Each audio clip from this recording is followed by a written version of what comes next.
ওম নমঃ ভগবতে বাসুদেবায়। ওম নমঃ ভগবতে বাসুদেবায়। ওম নমঃ ভগবতে বাসুদেবায়। নমস্কার। আজকে আমরা একটা বিশেষ ক্লাস শুরু করতে চলেছি। এটা হচ্ছে ভগবদ গীতার, শ্রীমদ্ ভগবদ গীতার ক্লাস, যেখানে আমরা ইন ডিটেলস ভগবদ গীতা সম্বন্ধে জানবো। অনেকে হয়তো গীতা পড়েছে আগে এবং হয়তো কিছুটা অন্যরকম ভাবেই পড়েছে। তো আমি চেষ্টা করব ভগবদ গীতা যাতে ইন ডিটেলস এবং ডেপথ, যেভাবে ভগবান শ্রীকৃষ্ণ আমাদের তার গীতার মাধ্যমে বাণী দিয়েছেন, ঠিক সেইভাবে তার অর্থটাকে বোঝায়। তো ভগবদ গীতা শুরু করার আগে একটা জিনিস বলি, সবার কাছে ভগবদ গীতা আশা করি রয়েছে। তো আপনারা পারলে সেটা সাথে নিয়ে বসবেন, তাহলে ওয়ার্ডসগুলো মানে শ্লোকগুলো আপনাদের বুঝতে সুবিধা হবে। আমরা যখন ভগবদ গীতা পড়ব, তখন আমরা অনেক কিছু জানতে পারবো, কিন্তু তার আগে আমাদের সবার প্রথম প্রেক্ষাপটটা বুঝতে হবে। আমরা ভগবদ্গীতা খুলেই আগে যদি প্রথমেই তার ফার্স্ট শ্লোক বা এইভাবে পড়া শুরু করি, তাহলে বুঝতে পারবো না যে কিভাবে ভগবদ্গীতা আমাদের কাছে আসলো এবং কার বাণী আমরা শুনছি, কেন শুনছি, কোথায় বসে শুনছি, কোন পরিস্থিতিতে শুনছি এবং এই বাণী আমাদের কিভাবে আমাদের জীবনে আমরা ইমপ্লিমেন্ট করতে পারি। তো এটা জানার জন্য আগে শ্রীমদ্ ভগবদ গীতার ব্যাকগ্রাউন্ডটা এবং প্রেক্ষাপটটা আমাদের বুঝতে হবে। কোন পরিস্থিতিতে এই ভগবদ গীতা আমাদের কাছে আসে, সেটা আমাদের প্রথমে জানতে হবে।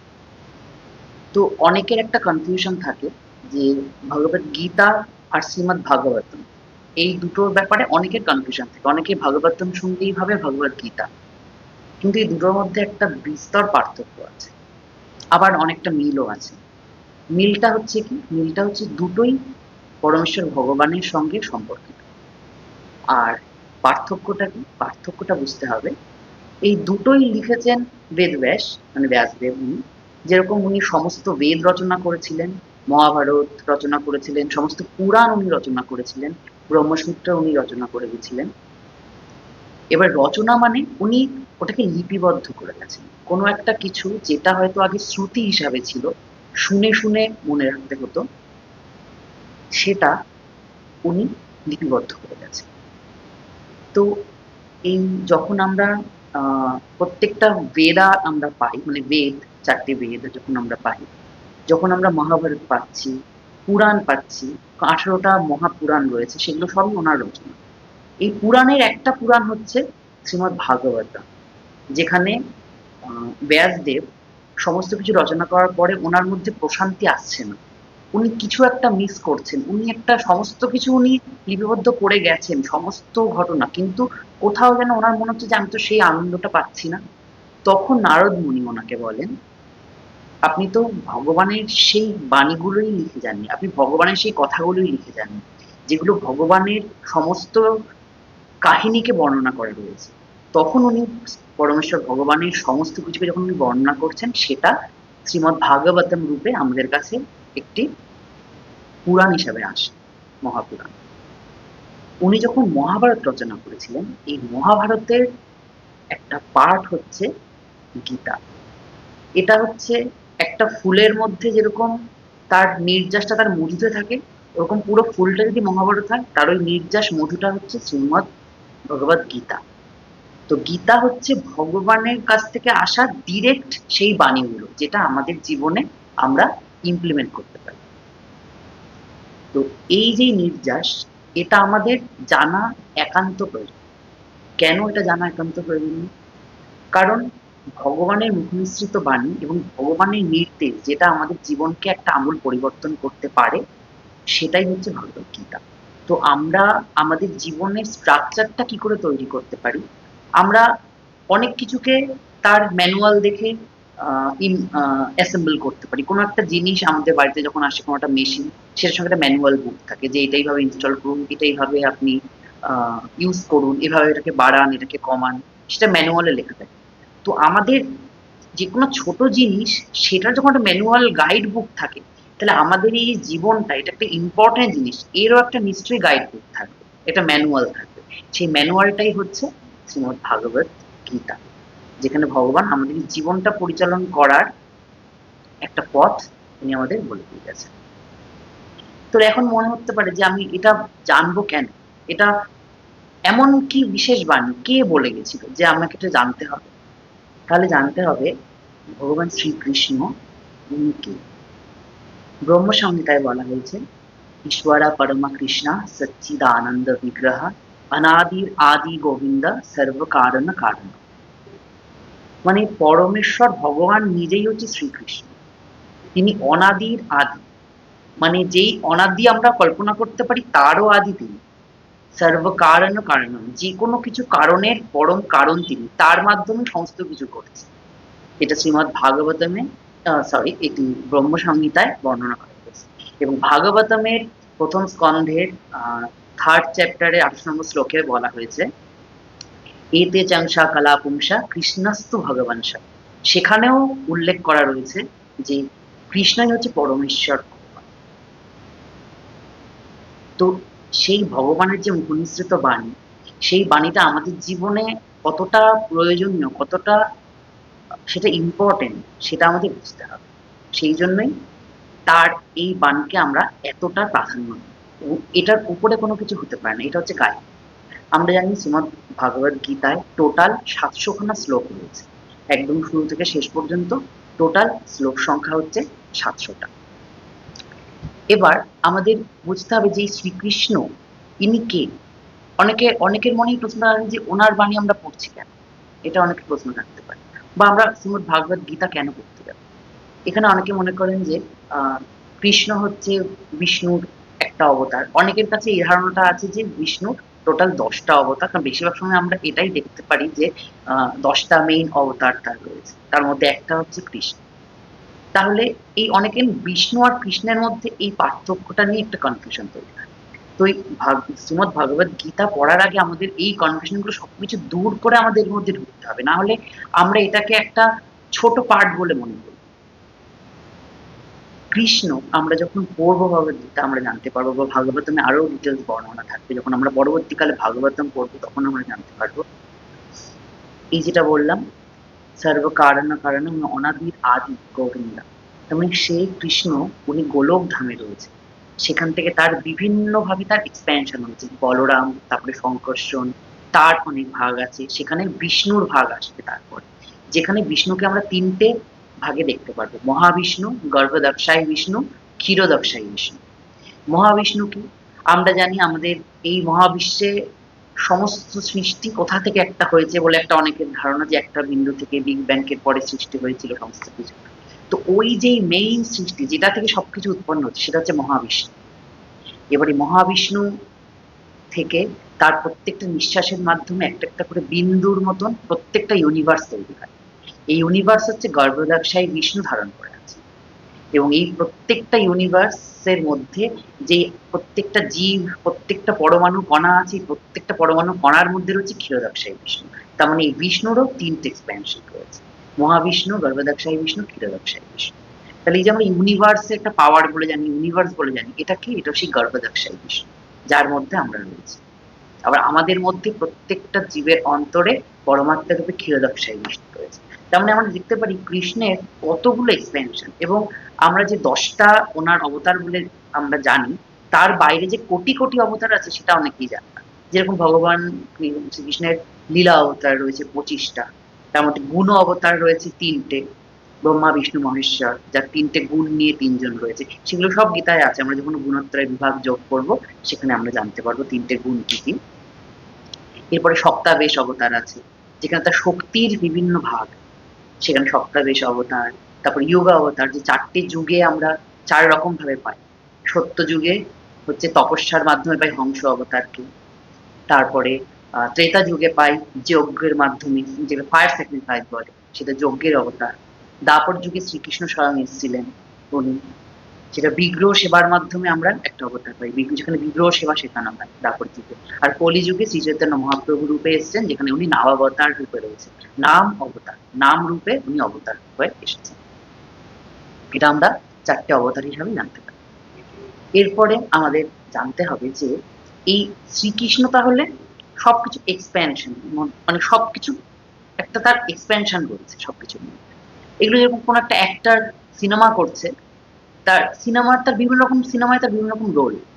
এবার কোনো একটা অ্যাক্টর যদি কোনো একটা সিনেমায় তার নিজের নাম রূপেই রয়েছে, তার হয়তো নিজের নামেই সে সিনেমার মেইন ক্যারেক্টার। তার মানে কি, যেমন কৃষ্ণ মেইন জায়গায় তার কৃষ্ণই রয়েছে, কিন্তু উনি দাপর যুগে কৃষ্ণ নাম নিয়েই এসেছে, তার নামটা সেম রয়েছে। তা বলে সে কিন্তু কোনো একটা অবতার না, সে অবতার, কারণ সেই তার এক্সপেনশনে বিভিন্নভাবে বিভিন্ন রূপে উনি এসেছে।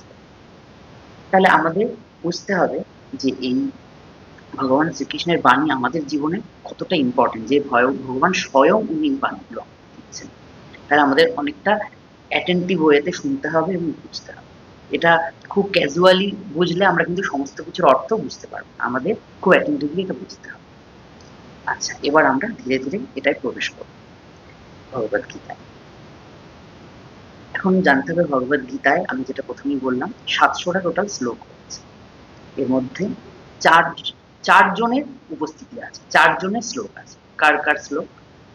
এখানে সবচেয়ে বেশি শ্লোক উনি বলেছিলেন ভগবান শ্রীকৃষ্ণ, 574টা শ্লোক উনি নিজে বলেছেন। তারপরে আছে 84টা শ্লোক অর্জুন ভগবানকে বিভিন্ন প্রশ্ন করেছেন, সেখানে আমরা 84টা শ্লোক পাবো। আর 41টা শ্লোক সঞ্জয়, যিনি একটা লাইভ টেলিকাস্টের মাধ্যমে দূর থেকে ওটা দেখতে পাচ্ছেন যে কুরুক্ষেত্রে কি চলছে, এবং সেটা এক্সপ্লেন করছেন কার কাছে? ধৃতরাষ্ট্রের কাছে। আর ধৃতরাষ্ট্রের শ্লোক আছে মাত্র একটি, এবং এই একটি শ্লোক দিয়েই ভগবদ গীতা শুরু হয়। তাহলে ধৃতরাষ্ট্র এমন একজন ব্যক্তি, একজন অন্ধ ব্যক্তি, যিনি রয়েছেন কৃষ্ণের যেই টিমে রয়েছে যুদ্ধক্ষেত্রে তার অপোজিট টিমে, তার ছেলেরা যুদ্ধ করছে, সে দূরে বসে এটা সঞ্জয়ের মাধ্যমে দেখছে, এবং সে প্রথম একটি প্রশ্ন করলো সঞ্জয়কে, সেটা থেকে এই ভগবদ গীতার সূচনা। এরপরে আরো 699টা শ্লোক ভগবদ গীতায় থাকবে। তাহলে কুরুক্ষেত্র, হস্তিনাপুর থেকে, যেখানে মানে হস্তিনাপুরে বসে আছেন ধৃতরাষ্ট্র আর সঞ্জয়, আর কুরুক্ষেত্রে যুদ্ধটা হচ্ছে, এটার মধ্যে ডিস্টেন্স হচ্ছে 180 কিলোমিটারের কাছাকাছি। এতটা দূরে সঞ্জয় বসে দেখতে পাচ্ছে। কেন সঞ্জয় এটা দেখতে পেয়েছিল? কারণ ব্যাসদেব উনি ওনাকে আশীর্বাদ দিয়েছিলেন, একটি বর দিয়েছিলেন যে তুমি এই যে ঘটনাটা ঘটবে এগুলো তুমি স্বচক্ষে দেখতে পারবে, নিজের চোখে এটা শুধু দেখতেই পারবে না, সমস্ত কিছু শুনতে পারবে, এবং প্রত্যেকের যে কথোপকথন সেগুলো তুমি আত্মস্থ করতে পারবে। কারণ কি? কারণ হচ্ছে যাতে ধৃতরাষ্ট্রের কাছে এই পুরো বাণীটা পৌঁছায়। তার মানে এই যে ভগবদ গীতার যেই আমরা বাণীগুলো শুনবো, এটা ওই সময় বসে কাদের মধ্যে হয়েছিল? ভগবান শ্রীকৃষ্ণ, অর্জুন আর সঞ্জয় আর ধৃতরাষ্ট্র। এবার সঞ্জয় ডিকটেট করছে, এই ঘটনা ঘটছে, ধৃতরাষ্ট্র বসে শুনছে। এবার এটা একটা প্রশ্ন হতে পারে যে ভগবদ গীতা এত একটা ইম্পর্টেন্ট জিনিস, এটা কেন একটা যুদ্ধক্ষেত্রে বসে পড়লো? সে তো ঘরে ডেকে এনে বসেই বলতে পারতো, একটা সুন্দর জায়গায়, ভগবান শ্রীকৃষ্ণের এত কাছে ছিল অর্জুন, তাহলে অর্জুনকে তো ঘরে ডেকে এনে বলতে পারতো। কেন যুদ্ধক্ষেত্র বেছে নিল? এই যুদ্ধক্ষেত্র আমাদের জীবনে প্রত্যেকের রয়েছে। প্রত্যেকের জীবনের একটা প্রেক্ষাপট থাকে যেখানে সে সমাজে তার এই জীবন যুদ্ধের মধ্যে রয়েছে। এই জীবন যুদ্ধে আমরা উত্তীর্ণ হব কি করে, তার গাইডেন্স ওই যুদ্ধক্ষেত্রে বসে ভগবান শ্রীকৃষ্ণ অর্জুনকে দিচ্ছেন। সেই জন্য যুদ্ধক্ষেত্রটা অনেক ইম্পর্টেন্ট। এই যুদ্ধক্ষেত্র ছাড়া অন্য কোনো জায়গা উনি বেছে নেননি ভগবদ গীতা জ্ঞানটা দেওয়ার জন্য।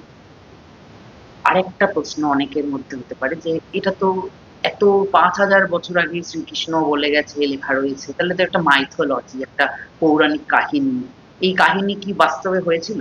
এটা অনেকের একটা কোয়েশ্চেন।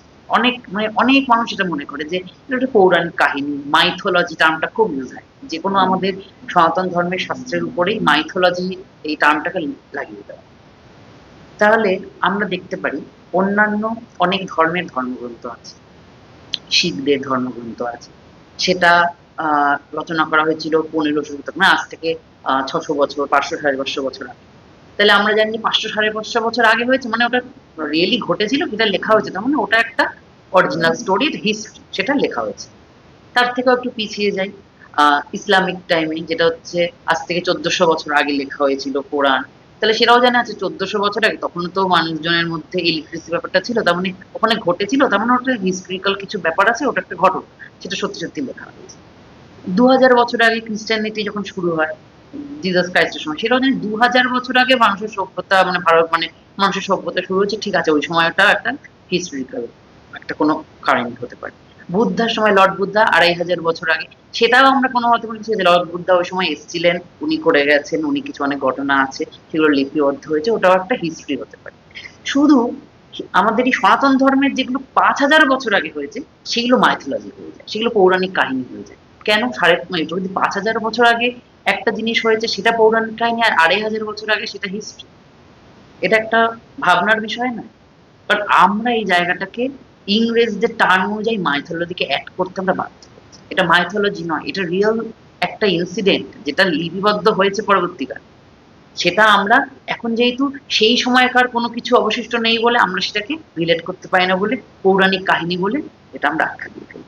কিন্তু এটা অ্যাকচুয়াল ভগবান শ্রীকৃষ্ণ তখন অবতরণ করেছিলেন এই পৃথিবীতে, এবং তার নিজের বাণী উনি অত প্রাচীন সময়ে বলে গেছেন। সেই জন্য এটাকে আমরা শুধু পৌরাণিক কাহিনী বলে উড়িয়ে দেব না, এটা একটা অরিজিনাল একটা ইনসিডেন্ট, যেটা আমাদের কাছে এই ভগবত গীতা রূপে উনি দিয়ে গেছেন। এটা কোনো সিম্বলিক টেক্সট নয়। অনেকে বলে কোনো একটা ঘটনা ঘটছে, এটার সঙ্গে এটা রিলেট করো, এটা মানে মন, এটা মানে বুদ্ধি, এরকম নয়। ওটা অ্যাকচুয়াল, ওটা প্রেজেন্ট ছিল। আমরা নিজেদের মতন করে মন গড়া কথা অ্যাড করে দিলে সেটা সিম্বলিক হয়ে যাবে না। ওই জন্য অ্যাজ ইট ইজ ওটা বুঝতে হবে, যা উনি বলেছেন তার অন্তর্নিহিত সঠিক অর্থটা আমরা বুঝবো। সেটাকে নিজের ভাষায় অন্য কোনো রূপ দিয়ে, একটা রূপকের আড়ালে টেনে নিয়ে গিয়ে নিজের মতন করে বললে হবে না, তাহলে সেটা ভগবানের বাণী রইলো না, ওটা আমার বাণী হয়ে গেল। ভগবানের বাণীকে ভগবানের বাণীর মতন করে গ্রহণ করতে হবে। আমার এইটা শুরু করার আগে এতগুলো কথা বলার কারণই এটা। ভগবান যেটা বলে গেছে সেটাকে সেইভাবে আমাকে গ্রহণ করাটা উচিত।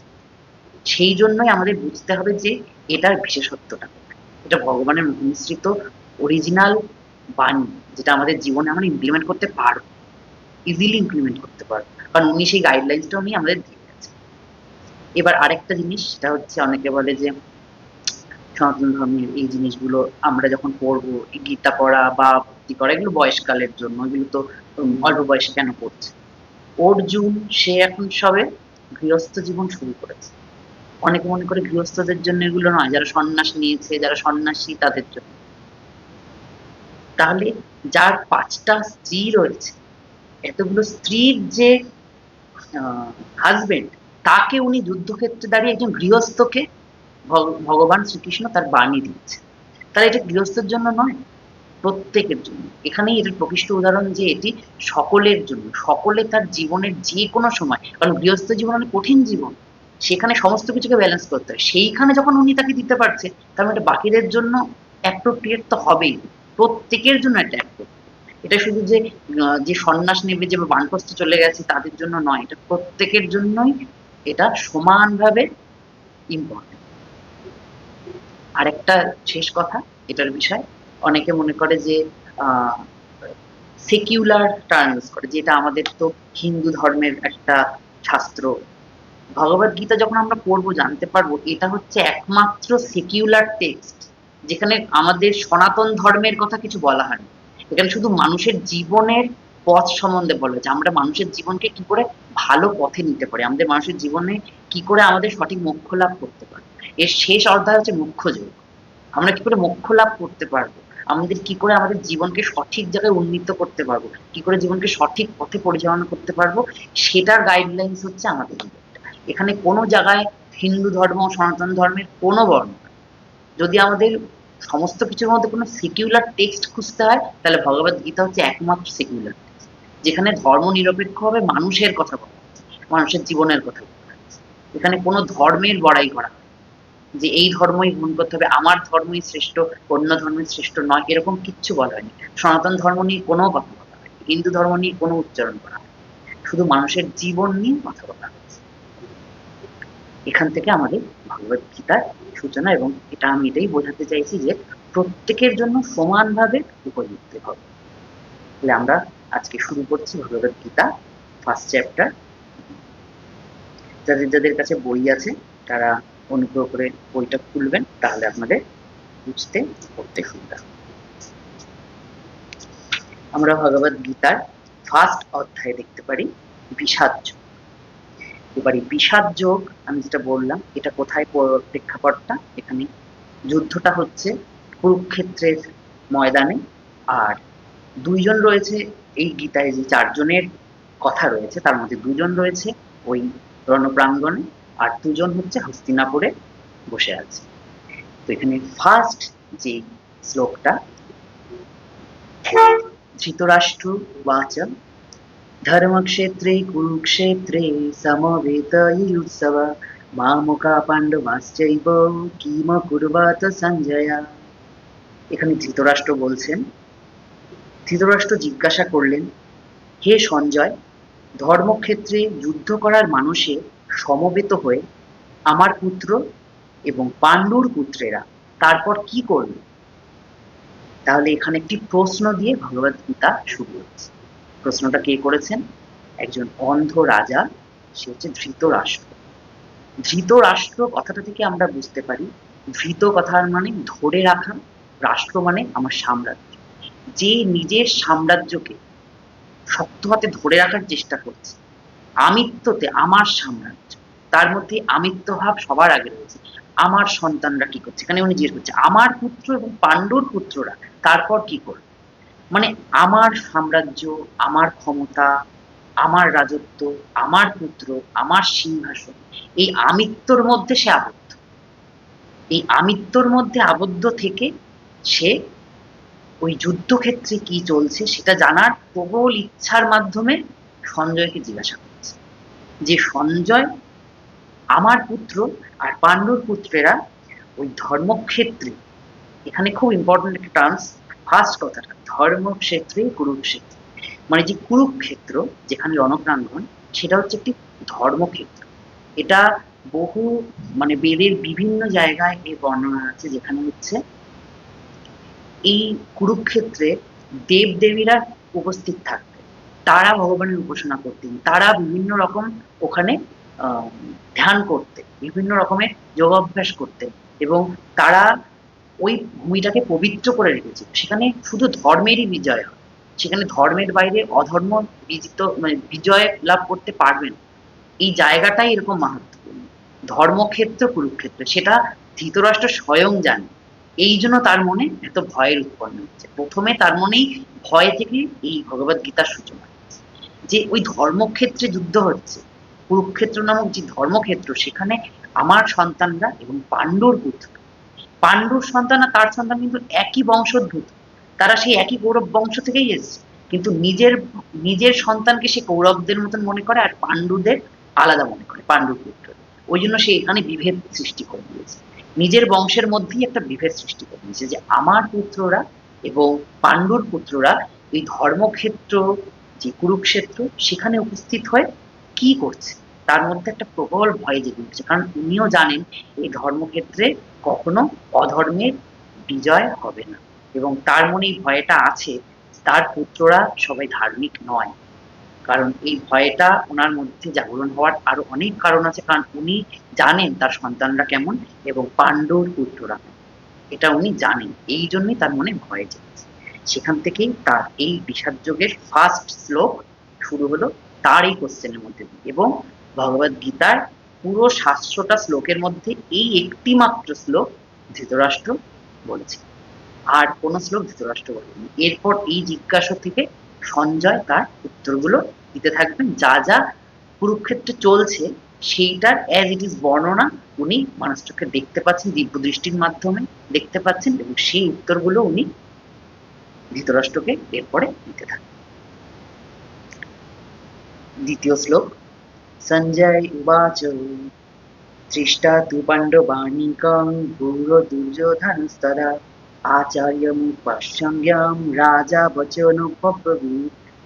সঞ্জয় বললেন, হে রাজন, পাণ্ডবদের সৈন্যসজ্জা দর্শন করে রাজা দুর্যোধন দ্রোণাচার্যের কাছে গিয়ে বললেন, এখানে আমরা দেখতে পাচ্ছি সঞ্জয় প্রথম রাজাকে বলছেন যে পাণ্ডবদের সৈন্য সজ্জা দর্শন করে, মানে পাণ্ডবরা যে ৫ ভাই, তাদের তো টিমে, তাদের দলে একটা গোটা একটা দল রয়েছে, যারা একটা সুন্দর সামরিক সজ্জায় সজ্জিত হয়ে আছে। সেই সজ্জা দেখে দুর্যোধন দ্রোণাচার্যের কাছে গেল। দ্রোণাচার্য এখানে কি, দ্রোণাচার্য হচ্ছে সবার শিক্ষাগুরু ছিল। আর দুর্যোধন ধৃতরাষ্ট্রের সন্তান, সে যুদ্ধের সামনেই ছিল। সে এবার ওই যেই প্রেক্ষাপটে যেখানে সবাই সজ্জিত হয়ে আছে, পাণ্ডব ভাইরা, মানে পাণ্ডবরা, সেটা দেখে তার যে শিক্ষাগুরু তার কাছে গেলেন। এবং সে শুধু শিক্ষাগুরু নয়, সে কে, সে এখানকার সেনাপতি। তার টিমের সেনাপতি হচ্ছে দুর্যোধন, যে তাদের সকলের শিক্ষাগুরু। অর্জুনদেরও শিক্ষাগুরু, দুর্যোধনদেরও শিক্ষাগুরু। এবার সেই শিক্ষাগুরু রয়েছে কার টিমে, দুর্যোধনের টিমে। সেই জন্য সে ওই সামরিক সজ্জা দেখে ভয় পেয়ে গেছে। ভয় পেয়ে গিয়ে এবার তার সেনাপতির কাছে, তার শিক্ষাগুরুর কাছে গিয়ে জিজ্ঞাসা করে। কারণ সে খুব চতুর রাজনীতিবিদ। দুর্যোধন হচ্ছে খুব চতুর রাজনীতি। সে জানে এখন আমাকে কোন সময় আমার এই কূটনীতিবিদটাকে কাজে লাগাতে হবে। সে জানে এখন আমি যদি দুর্যোধনের কাছে না যাই, দুর্যোধনকে যদি না বোঝাই, তাহলে সে কিন্তু তার অতি প্রিয় একজন শিষ্য, যে তার অপোজিটে রয়েছে কে, অর্জুন। অর্জুন হচ্ছে দ্রোণাচার্যের সবচেয়ে প্রিয় শিষ্য ছিল। সে তার অপোজিটে দাঁড়িয়ে আছে যুদ্ধের জন্য। তা আমি যদি এখন দ্রোণাচার্যের কাছে না যাই, তার মনটা কোনোভাবে তার প্রতি একটু যদি দুর্বল থাকে, সে আমার হয়ে যুদ্ধটা করতে পারবে না। সেজন্য তাকে বোঝানো উচিত যে আমাদের অপোজিটে কিন্তু এত শক্তিশালী একটা টিম দাঁড়িয়ে আছে, এত সুন্দর সামরিক সজ্জায় দাঁড়িয়ে আছে, যেখানে আমাদের জন্য বিপদ আসলেও আসতে পারে। তার মনেও এই সংশয়টা রয়েছে। সেই জন্য উনি ওই সৈন্যসজ্জা দেখে ভীত হয়ে দ্রোণাচার্যের কাছে গেলেন। গিয়ে উনি কি বলছেন, শ্লোক নাম্বার 3, পার্শ্বৈতাং পাণ্ডুপুত্রানামাচার্য মহতি চুমাম ভূয়াং দ্রুপদ পূর্ণেন তমশিষ্যান ধীমতাম। হে আচার্য, পাণ্ডবদের মহান সৈন্যবল দর্শন করুন, যা আপনার অত্যন্ত বুদ্ধিমান শিষ্য দ্রুপদের পুত্র অত্যন্ত দক্ষতার সাথে পুজ্যের আকারে রচনা করেছে।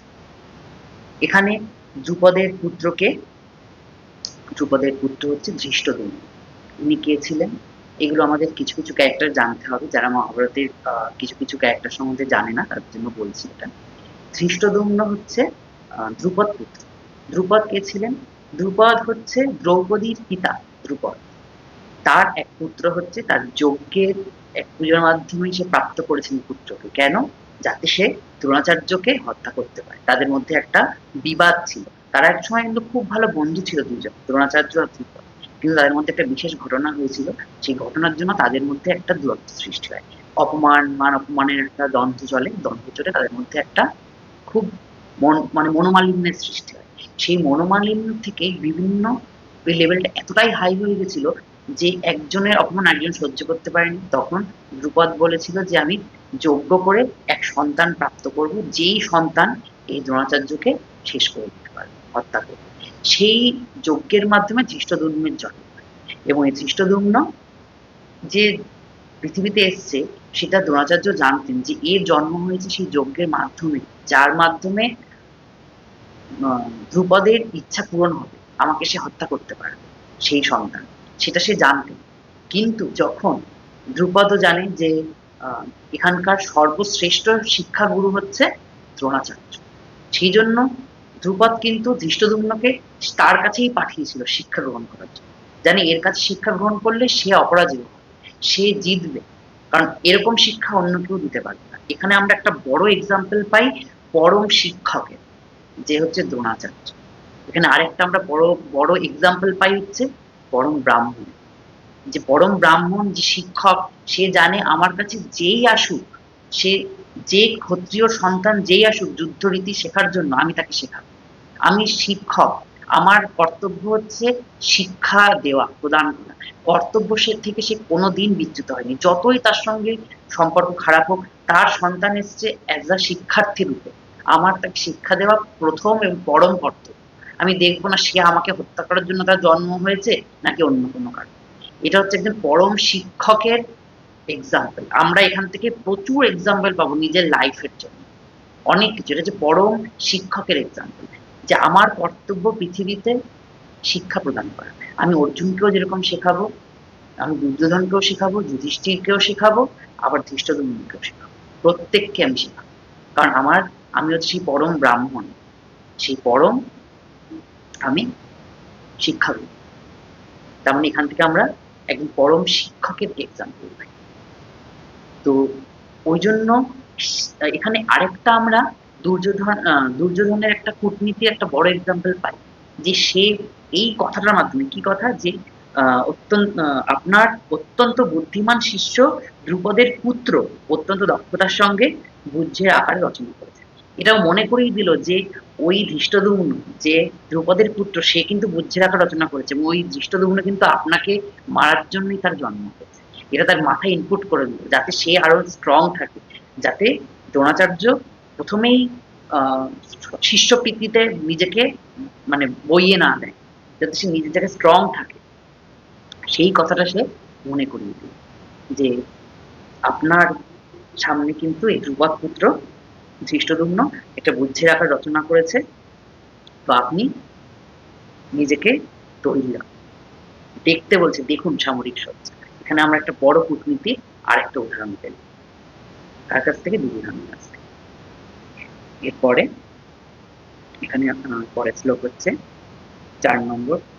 অত্র শূরা মহেশেবা ভীমার্জুন সমায়ুধি যুযুধানি বিরাটশ্চ দ্রুপদশ্চ মহারথ। 5 নম্বর শ্লোক।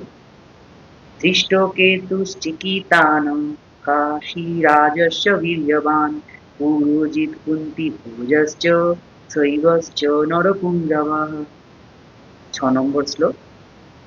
युधामन्युश्च विक्रान्त उत्तमौजाश्च वीर्यवान् सौभद्र द्रौपदेयाश्च सर्व एव महारथा। এই তিনটে শ্লোকের একসাথে অর্থটা আমরা করি, কারণ এটা একসাথে বলা হয়েছে। সেই সমস্ত সেনাদের মধ্যে অনেকে ভীম ও অর্জুনের মতো বীর ধনুর্ধারী রয়েছেন, এবং যুযুধান, বিরাট ও দ্রুপদের মতন মহাযোদ্ধা রয়েছেন। সেখানে ধৃষ্টকেতু, চেকিতান, কাশীরাজ, পুরুজিৎ, কুন্তিভোজ ও শৈবের মতো অত্যন্ত বলবান যোদ্ধারাও রয়েছেন।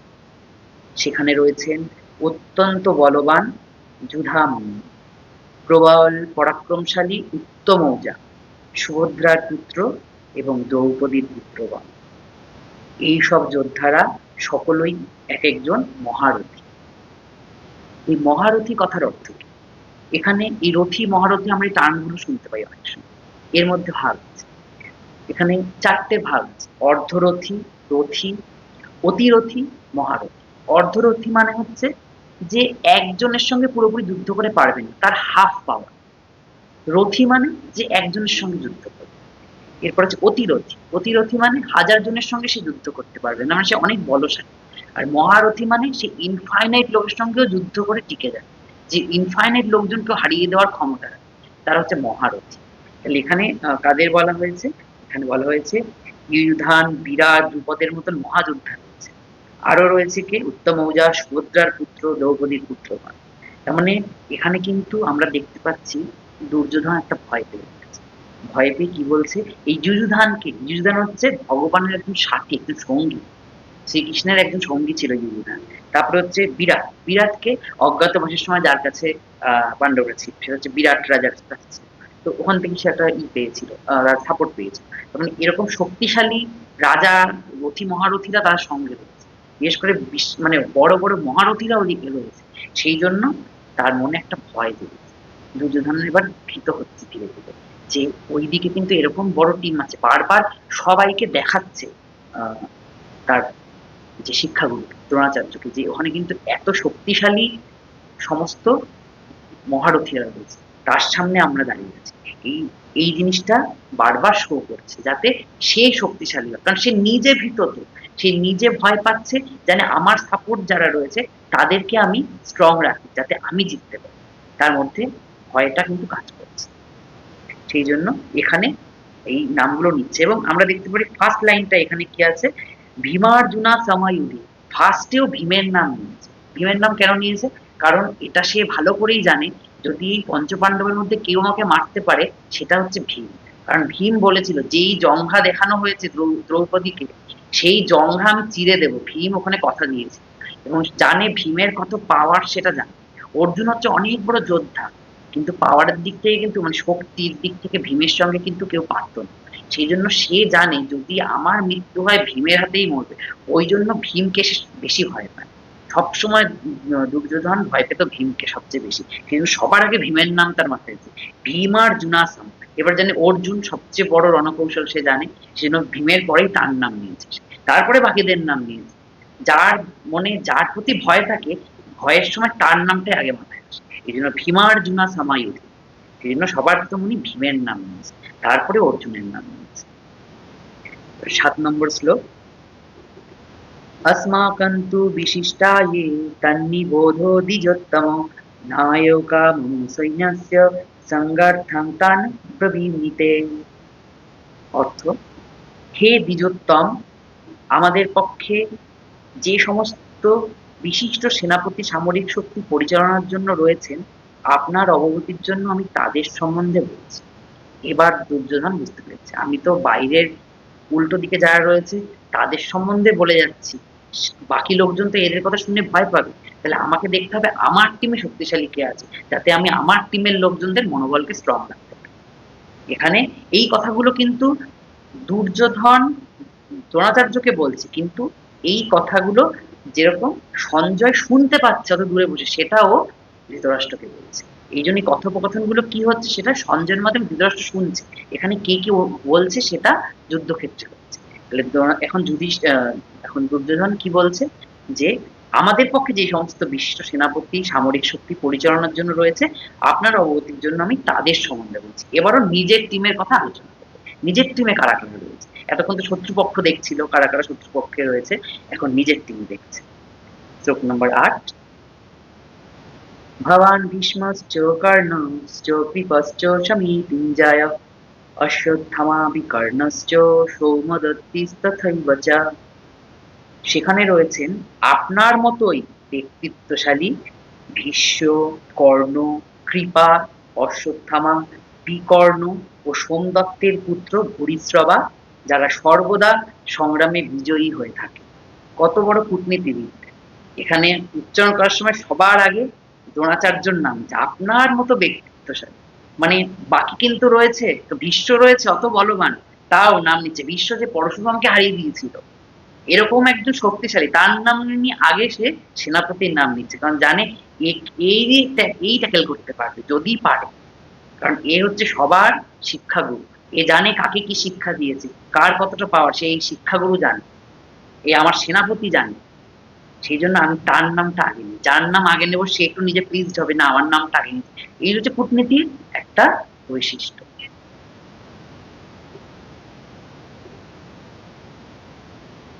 আচ্ছা, তাহলে এখানে সে নাম নিচ্ছে সবার প্রথম।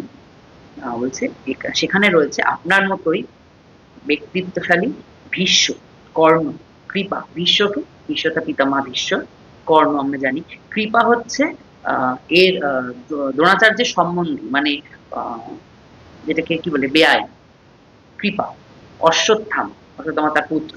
বিকর্ণ, এই বিকর্ণকে, বিকর্ণ হচ্ছে কৌরবদের মধ্যে একমাত্র একজন যে দ্রৌপদীর অপমানের সময় একমাত্র বলেছিল, কথা বলেছিল যে এটা করা কিন্তু উচিত হচ্ছে না। সেই জন্য তার নামটাও নিয়েছে। জানে যদি কখনো এই যুদ্ধক্ষেত্রে সে বেঁকে বসে, আমার কোনো এক ভাই, আমার কোনো এক ভ্রাতা যদি আমার টিম ছেড়ে ওই টিমে চলে যায়, মানে তার কূটনীতিবিদের প্রত্যেকটা লাইনে আমরা তার উদাহরণ পাবো।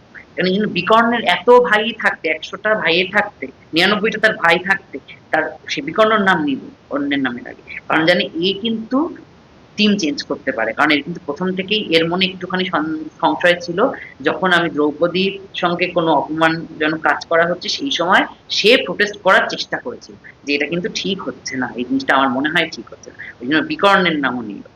সোমদত্তের পুত্র ভূরিশ্রবা, এদের সবাই এক একজন করে নাম নিচ্ছে। এটাকে বল্লিক রাজার ছেলে ছিল ভূরিশ্রবা। তো এদের যে শক্তিশালী যে টিমটা আছে তাদের নাম সে এক এক করে নিল, যে আমার টিমে এরকম লোকজনও আছে যারা কিন্তু আগে কখনো হারেনি, তারা সবসময় বিজয় প্রাপ্ত হয়েছে।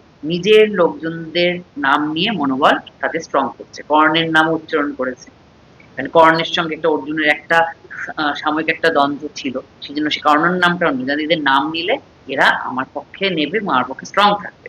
এদের একটা বাহবা দেওয়া। শ্লোক নম্বর 9। অন্যে চ বাহব শূরা মদর্থে ত্যক্ত জীবিতা নানা শস্ত্র প্রহরণা সর্বে যুদ্ধ বিশারদা।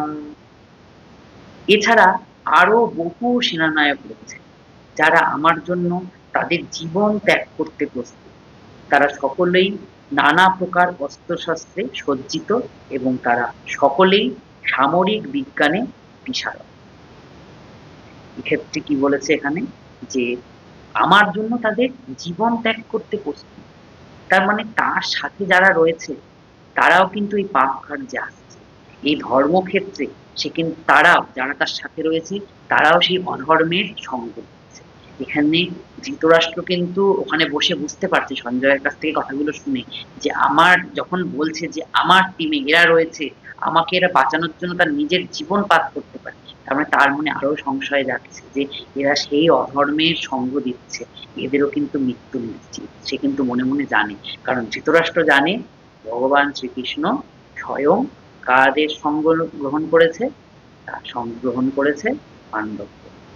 এবার ওই সেই বীরঅস্ত্র শ্রীকৃষ্ণ রয়েছে পাণ্ডবদের পক্ষে, আর কৌরবদের পক্ষে রয়েছে মানে দুর্যোধনদের পক্ষে রয়েছে সেই শ্রীকৃষ্ণের এক অক্ষ নারায়ণী সেনা, তার শক্তি বিশাল পাওয়ারফুল সেই সেনা, সে যেন আমার টিমেতে রয়েছে। কিন্তু ধৃতরাষ্ট্র তো জানে যে ভগবান স্বয়ং রয়েছে তার সঙ্গে, সে অস্ত্র না ধরলে তার কাছে অন্য অস্ত্র আছে, যেগুলো এই অস্ত্রে অন্যরকম সুদর্শন চক্র বা অন্য কোনো তীর ধনুক তার দরকার নেই, তার কাছে অন্য অস্ত্র রয়েছে। সেই জন্য ধৃতরাষ্ট্র এত ভীত হয়ে পড়েছে যে আমার ছেলের পক্ষে তো কৃষ্ণ নেই, শ্রীকৃষ্ণ রয়েছে পাণ্ডবদের পক্ষে, সেই জন্য সে ভীত। আমরা এই ৯ নম্বর শ্লোক পর্যন্ত আজকে পড়বো, এর পরের দিন আমরা বাকি শ্লোকগুলো পড়বো। যদি আজকে কারোর কোনো কোয়েশ্চেন থাকে আমি লাস্ট 10 মিনিট কোয়েশ্চেনের জন্য, কারণ এতে অনেক কিছু কোয়েশ্চেন হওয়ার অনেক চান্স থাকে, অনেকের মনে প্রথম অনেক রকম কোয়েশ্চেন আসে।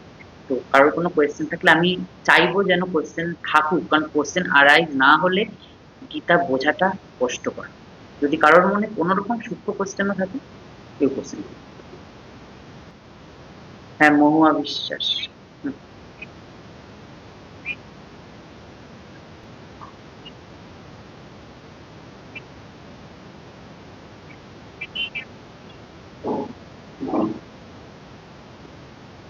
হুম।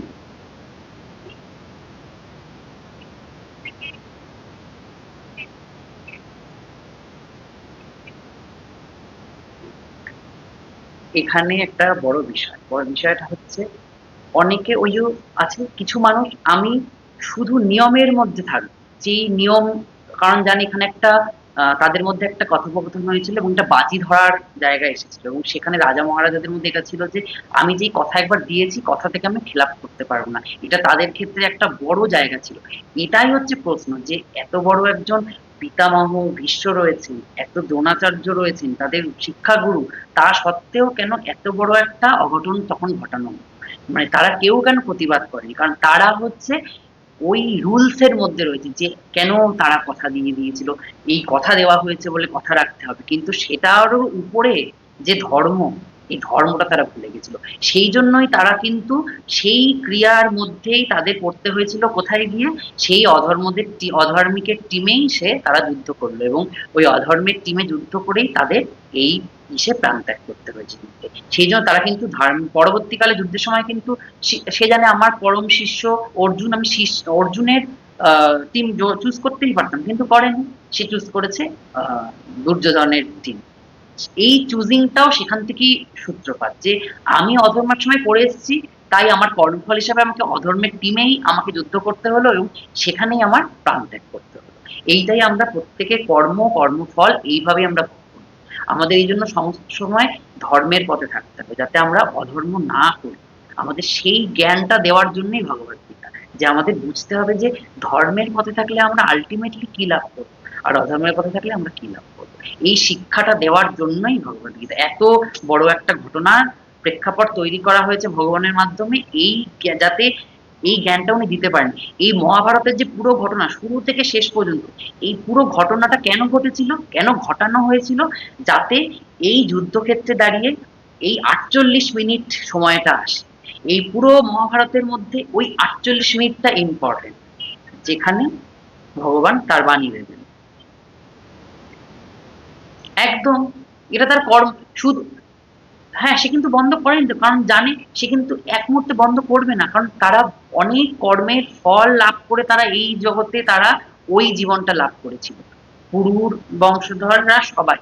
কারণ তাদের শুধু এই জন্মের পাপ তারা খণ্ডন করার জন্য যুদ্ধক্ষেত্রে আসেন, তাদের পূর্বজন্মের অনেক জন্মের পাপ জমে জমে জমে জমে এখানে এসেছিল। যেরকম আমাদের গান্ধারী, গান্ধারীর, সে তো একজন মানে বলতে গেলে সে পরম ধার্মিক। সে তার হাজবেন্ডের কোনো দিন কোনো রকম অমর্যাদা করে, তাহলে তার এই 100 পুত্রের কেন মৃত্যু হয়? তার কারণ সে 50 জন্ম আগে একটা পাপ কর্ম করেছিল, তার কর্মফল তাকে এই জন্মে ভোগ করতে হয়েছে, যে তার 100টা পুত্রের মৃত্যু তাকে নিজের চোখে দেখতে হবে, তার নিজে জানতে হবে। সেইটা হচ্ছে তার এই জন্মের কর্মফলটাকে ভোগ করতে হবে।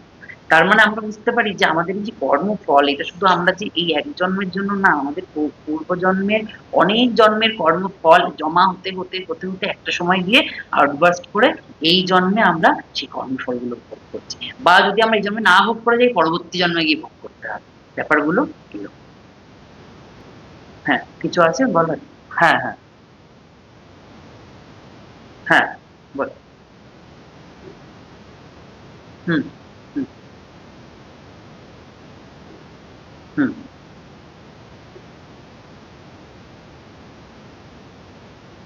কৃষ্ণ, হ্যাঁ, এটা আমি বলছি, বলে দিচ্ছি। হ্যাঁ, আমি বলে দিচ্ছি। এটা অনেকের মনে হয় যে কৃষ্ণ অবতার, ১০টা বিষ্ণুর ১০টা অবতারের মধ্যে কৃষ্ণ অবতার। কারণ আমরা ওই ইউনিভার্স লেভেল পর্যন্ত জানি। যেখানে আমরা ইউনিভার্স লেভেলে কোনটা, যেটা তার অনেক আগে থেকে আসার পরে, আমি ওগুলো বলছি তার আগে থেকে কোন জায়গা থেকে আসছে। অনেকগুলো কিছুর পরে এসে একটা জায়গার পরে গিয়ে আমরা কি করি? দেখতে পাই যে সেখানে বিষ্ণুর ৩ টে এক্সপ্যানশন আছে। সেখানে কি আছে? মহাবিষ্ণু, কার গর্ভদাক্ষায়ী বিষ্ণু, ক্ষীরোদাক্ষায়ী বিষ্ণু। এবার ওই গর্ভদাক্ষায়ী বিষ্ণু যে, সে হচ্ছে ইউনিভার্স লেভেলটা আমরা যেটাকে বুঝি, তার সে একটা ইউনিভার্সকে সে ধারণ করে আছে। তার নাভিপত্র থেকে ব্রহ্মার জন্ম হচ্ছে, সেই ব্রহ্মা ওই ইউনিভার্সের সমস্ত কিছু, ওই ব্রহ্মাণ্ডের সমস্ত কিছু সৃষ্টি করছে। ইউনিভার্স মানে ওই বিষ্ণু পর্যন্ত আমরা বুঝতে পারি। তার উপরে মহাবিষ্ণু আছে, এবং সেই এক্সপেনশন এসছে গোলক বৃন্দাবনের কৃষ্ণ থেকে, তার বলরাম, বলরাম থেকে সংকর্ষণ, সংকর্ষণ থেকে আরো ভাগ হতে হতে বিষ্ণু হচ্ছে মহাবিষ্ণু, তারপরে গর্ভদাক্ষায়ী বিষ্ণু, ক্ষীরোদাক্ষায়ী বিষ্ণু। মানে কারণদাক্ষায়ী বিষ্ণু, গর্ভদাক্ষায়ী বিষ্ণু, ক্ষীরোদাক্ষায়ী বিষ্ণু, কারণদাক্ষায়ী বিষ্ণু, মহাবিষ্ণু। তো এইভাবে বিষ্ণুর অবতার আছে। এরপরে আরো আমরা এক্সপেনশন যখন এই পৃথিবীর মধ্যে চলে আসছি, সেখানে বিভিন্ন রূপে লীলা অবতার, দেন যুগ অবতার, এরকম বিভিন্ন আছে। এবারে এই লীলা অবতারের মধ্যেও কৃষ্ণ কিন্তু লীলা অবতারের মধ্যে একটা অবতার হিসাবে আসছে, কিন্তু সে তার নিজের ফর্মে আসছে। সে, আমি বললাম ধর অক্ষয় কুমার কোনটা সিনেমা করছে, তার নিজের নাম অক্ষয় কুমার, কোনটা সিনেমায় তার রোল এসছে, সেখানে ক্যারেক্টারটার নাম অক্ষয় কুমার। তা বলে কি সে আলাদা? সে তো নয়, সে তো অক্ষয় কুমার, তার নিজের নামও অক্ষয় কুমার। ব্যাপারটা ওইরকম। কৃষ্ণ গোলক বৃন্দাবনে সে কৃষ্ণ, যে সমস্ত অবতারের অবতারই, তার থেকে সব অবতার এসছে। কিন্তু একটা সময় সে নিজেও তার রূপ নিয়ে আহ দাপর যুগে এসছে। এবার সেখানে যুগ অবতার হিসাবেও কৃষ্ণ আছে, আবার লীলা অবতার হিসাবেও কৃষ্ণ আছে, দুজন এক। লীলা অবতারেও লীলা করছে, কৃষ্ণ অবতার হিসেবে রয়েছে। এটা ওভারল্যাপ হতে পারে, যেরকম আমি বললাম, যেরকম লীলা অবতার 25টা লীলা অবতার আছে। তারপরে গুণ অবতার, 3টে গুণ অবতার, সেখানেও আমরা বিষ্ণুকে পাচ্ছি।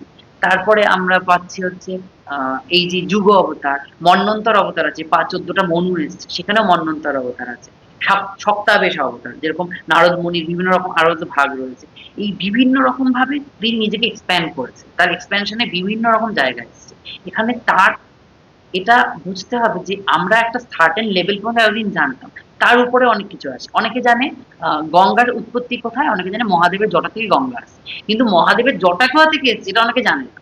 তা সেটা উপর থেকে আসছে, বিষ্ণুর চরণ থেকে গঙ্গার সৃষ্টি হচ্ছে, সেখান থেকে ধারণ করতে করতে এসছে মহাদেবের জটা, মহাদেবের জটা থেকে আবার যখন ভগীরথ কল করলো তখন, ভগীরথের আগে আরো অনেকে তপস্যা করেছিল। তা ভগীরথ তপস্যায় লাচ্ছা সারা দিয়ে উনি এসেছেন, সেই শক্তিকে ধরে রাখতে পারবে না, আরো অনেক কারণ আছে, সেই জন্য মহাদেব তার জটায় ধরে নিয়েছিলেন। ওখানে আরো একটা পানিশমেন্টের বিষয় ছিল, সেটা অনেকগুলো কারণ। সেই জন্য মহাদেবের জটায় উনি ধারণ করছেন। জটায় ধারণ করার পরে তারপর তাকে রিলিজ করেছে। ওই জন্য অনেকে জানে, ওইটুকুই জানে মহাদেবের জটা থেকে উৎপত্তি হয়েছে, তার আগেরটা সে জানে না। ব্যাপারটা এরকম। বিষ্ণুর আগে আরো অনেক ভাগ আছে, অনেক মানে অনেক ভাগের পরে পরে পরে পরে এসে মহাবিষ্ণু, গর্ভদশে বিষ্ণু, ক্ষীরোদশে বিষ্ণু, তারপরে আরো ভাগ হতে হতে হতে হতে এসছে। তো এই জিনিসগুলো বুঝতে হবে যে অবতারকে অবতারকে, সে নিজের রূপে এসছে কৃষ্ণ, সেটা তার একটা এক্সপেরিয়েন্স, তার ইচ্ছা। সে ভগবান, সে যে কোনো রূপে আসতে পারে, আমার কোনো কোয়েশ্চেন করে না আপনি কেন এই রূপে এসছেন। সে তো যে কোনো রূপে আসতে পারে, সে বরাহ রূপে এসছে, সে বরাহ রূপে কোথা থেকে আসলো, বিষ্ণুর নাক থেকে একটা হাঁচি দিল, সে হাঁচির বিন্দু থেকে বরাহর জন্ম হলো।